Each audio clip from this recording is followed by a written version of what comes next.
जय हिंद स्टूडेंट्स। चलिए तो आज का क्लास स्टार्ट करते हैं विज्ञान का। और विज्ञान में हम अभी चर्चा कर रहे हैं कोशिका के बारे में। कोशिका से रिलेटेड 3 वीडियो ऑलरेडी बन चुका है जिसमें हमने कोशिका के बारे में बहुत कुछ पढ़ा है। ये कोशिका से संबंधित लास्ट वीडियो है जिसमें हम अनुवांशिक पदार्थों के बारे में चर्चा करेंगे। तो कोशिकांग के अंतर्गत हमने अनुवांशिक पदार्थ में डीएनए और आरएनए लास्ट क्लास में लास्ट वीडियो में हमने कवर कर लिया है। यदि आप इस वीडियो पर डायरेक्ट आए हैं वो वीडियो जाके चेकआउट कर सकते हैं। ठीक है, इस वीडियो में हम पढ़ने वाले हैं 2 चीजों के बारे में, एक जीन और दूसरा है क्रोमोसोम। ये जीन और क्रोमोसोम क्या होते हैं, चलिए चर्चा शुरू करते हैं। ठीक है, तो हमने लास्ट वीडियो में देखा था डीएनए और आरएनए के बारे में और ये बताया था कि डीएनए जो है एक अनुवांशिक पदार्थ होता है और सबसे प्रमुख अनुवांशिक पदार्थ डीएनए ही होता है। ठीक है, आरएनए भी एक क्या होता है, अनुवांशिक पदार्थ होता है जो कोशिका के केंद्रक में उपस्थित होती है। उसी प्रकार से अगला हमारा अनुवांशिक पदार्थ है जिसका नाम है जीन। ठीक, ये जीन क्या होता है, तो लास्ट वीडियो में हमने आपको चित्र बना के स्पष्ट किया था। क्रोमोसोम का एक हिस्सा होता है डीएनए और उसी डीएनए को जब हम विस्तार करते हैं उसी में धागे रूप एक छोटी छोटी संरचना होती है जिसको क्या कहा जाता है, जीन। चलिए तो पढ़ते हैं किसके बारे में, जीन। तो जीन क्या चीज है, तो जीन डीएनए का वह क्रियात्मक खंड है जो आरएनए का कूट लेखन करता है। ठीक है, समझ में आ रहा है। जीन डीएनए का वह क्रियात्मक खंड है जो आरएनए का कूट लेखन करता है। जीन सजीव में अनुवांशिकी की इकाई है ऐसा कहा जाता है। समझ आ रहे हैं, जीन क्या है, सजीव में अनुवांशिकी की इकाई है। यह जनक से संतति को अनुवांशिक सूचनाओं के स्थानांतरण का नियंत्रण करता है। ये काम तो आपका डीएनए भी कर रहा था, ये काम आपका आरएनए भी कर रहा था और वही काम आपका कौन कर रहा है, जीन। हमने आपको पहले ही समझा रखा है जितने भी अनुवांशिक पदार्थ होते हैं इनका वही काम है। ये काम क्या करते हैं, अनुवांशिक गुणों को जनक से संतान तक ले जाने का काम करते हैं, उनको नियंत्रित करते हैं, उनको एक पीढ़ी से दूसरे पीढ़ी तक ले जाने में मदद करते हैं। तो वही काम आपका कौन कर रहा है, जीन कर रहा है। यह जनक से संतति को अनुवांशिक सूचनाओं के स्थानांतरण का नियंत्रण करता है। यहाँ पे हमने देखिए नियंत्रण करता है तो कैसे करता है इसको पहले समझते हैं। डीएनए का वह क्रियात्मक खंड जो आरएनए का कूट लेखन करता है। अब ये कूट लेखन कहने का मतलब क्या होता है थोड़ा समझेंगे।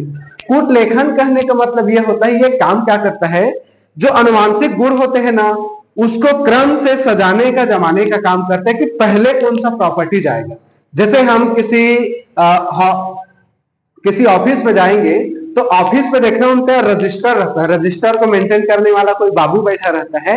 वो क्या करता है, सुबह से लेकर के शाम तक का जो भी एंट्री हुआ रहता है, पहले कौन आया, दूसरा कौन आया, तीसरा कौन आया, उसको क्रम से एकदम जमा के रखता है। कभी जब हम चेक करेंगे तो जान जाएंगे कि यार 29 तारीख के शाम के टाइम में कौन आया था, तो हम रजिस्टर देखेंगे सुबह 5 बजे से लेकर के शाम के टाइम तक का। और क्रम से हम देखते देखते जाते हैं, पता चल जाता है पहले कौन आया, दूसरा कौन आया, तीसरा कौन आया।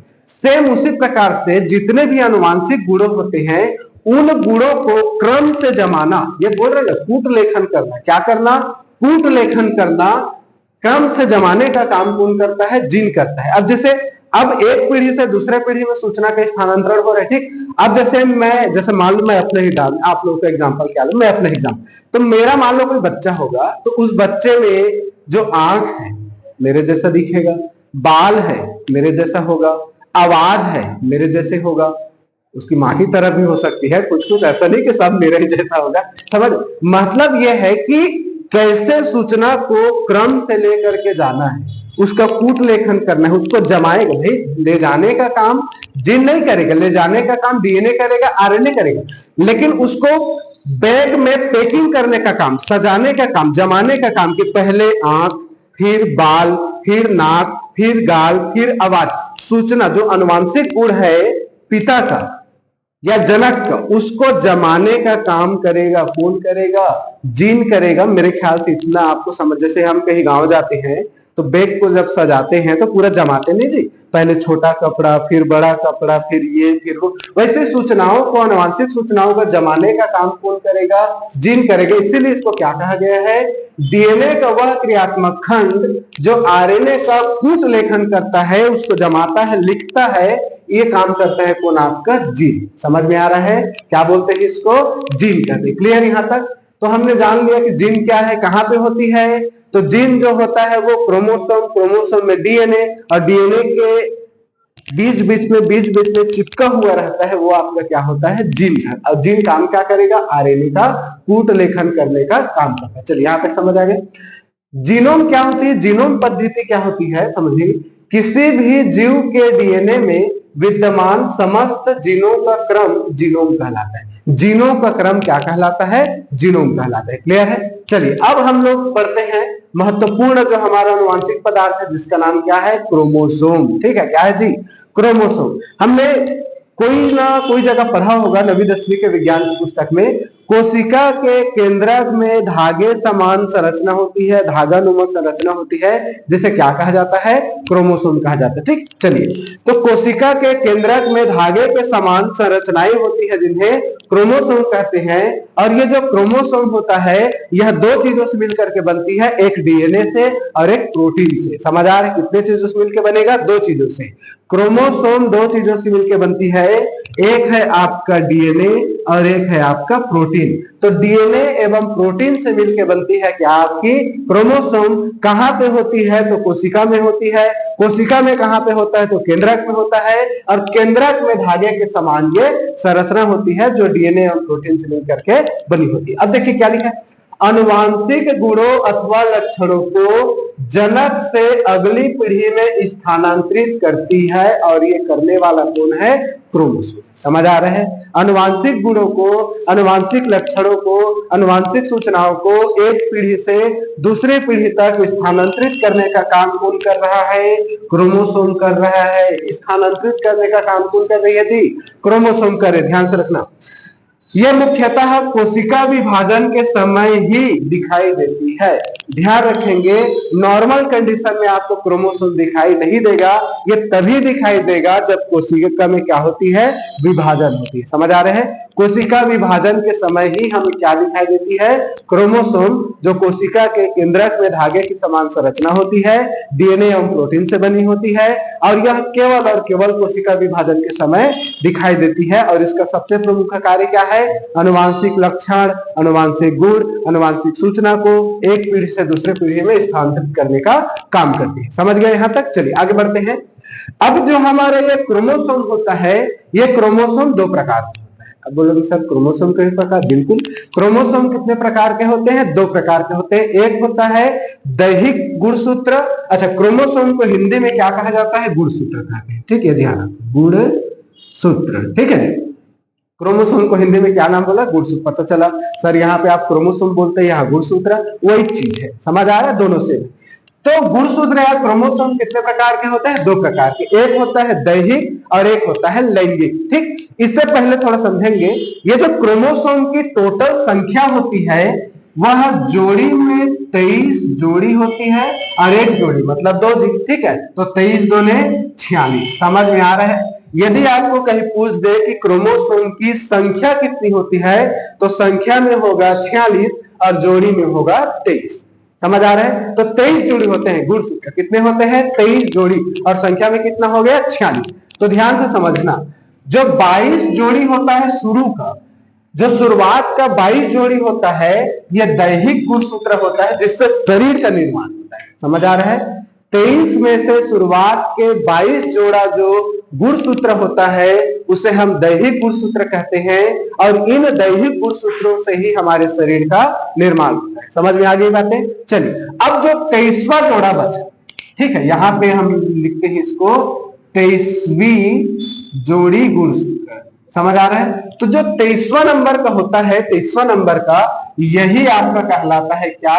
लैंगिक गुणसूत्र, जिससे लिंग का निर्धारण होता है कि लड़का होगा कि लड़की। समझ में आ रहा है? तो लिंग निर्धारक गुणसूत्र किसको कहते हैं? 23वां जोड़ा गुणसूत्र। समझ में आ रही बातें? 23वीं जोड़ी, 23वीं जोड़ा जो 23वें नंबर का होता है, 23वां जोड़ा जो गुणसूत्र होता है, इसी को क्या कहा जाता है? लैंगिक गुणसूत्र कहते हैं। जैसे यदि लैंगिक गुणसूत्र एक्स और एक्स हो गया तो गर्ल, और एक्स वाई हो गया तो बॉय। यदि एक्स से एक्स हुआ तो लड़की पैदा होगी, और एक्स वाई मिल गए तो क्या पैदा होगा, लड़का पैदा होगा।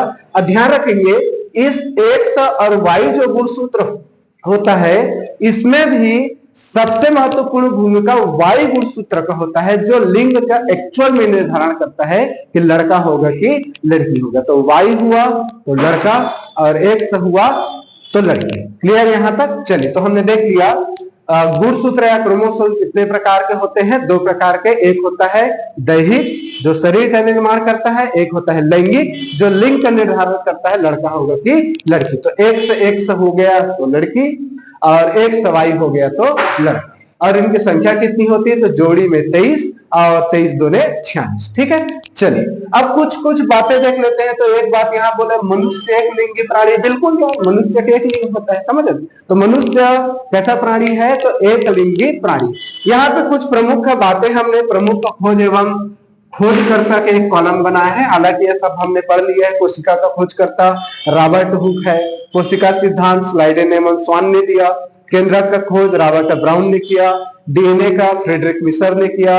डीएनए का डबल हेलिक्स मॉडल अभी हमने पढ़ा, जेम्स वाटसन ने, फ्रांसिस क्रिक ने दिया। और क्रेब्स चक्र कौन दिया, हेंस क्रेब्स। चलिए, तो ये आपके कोशिका वाले टॉपिक का कंप्लीट वीडियो यहाँ पे कंप्लीट हुआ। हमने कोशिका वाले टॉपिक को 4 वीडियो में पढ़ा जी, शुरू से लेकर लास्ट तक। आज के चारों वीडियो आप देखेंगे, हम गारंटी देते हैं इससे बाहर आपको पढ़ना नहीं पड़ेगा, चाहे कोई भी एग्जाम हो।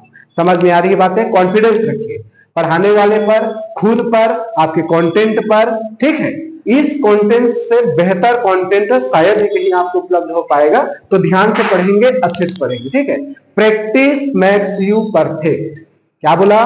Practice makes you perfect. जितनी बार आप प्रैक्टिस करेंगे उतना बढ़िया आपका होते जाएगा। ठीक है, ये नहीं कि एक बार हमने वीडियो देख लिया, ज्ञान सर से पढ़ लिया तो आपकी सारी काम आसान नहीं। बार बार पढ़ना, बार बार पढ़ना है। जब तक पढ़ना है, जब तक तब तक पढ़ना है जब तक आपको कोई एक बढ़िया से बढ़िया पोस्ट ना मिल जाए। समझ आ रहे हैं? ये नहीं कि एक दिन आज पढ़े अब मैं एकदम गुब्बारा की तरह हवा भर के फूल एकदम जोश में आ गए, ऐसा नहीं। रोज पढ़ना है, बार बार पढ़ना है, ताकि चीजें आपको गलती से भी आपसे गलती ना हो। समझ आ रहे? गलती से भी गलती नहीं होनी चाहिए। चलिए, तो क्लास यहाँ पे खत्म करते हैं। मिलते हैं नेक्स्ट वीडियो में ताजा तरीन खबरों के साथ, नई नई जानकारी के साथ। तब तक पढ़ते रहिए, बढ़ते रहिए, मस्त रहिए। ठीक है।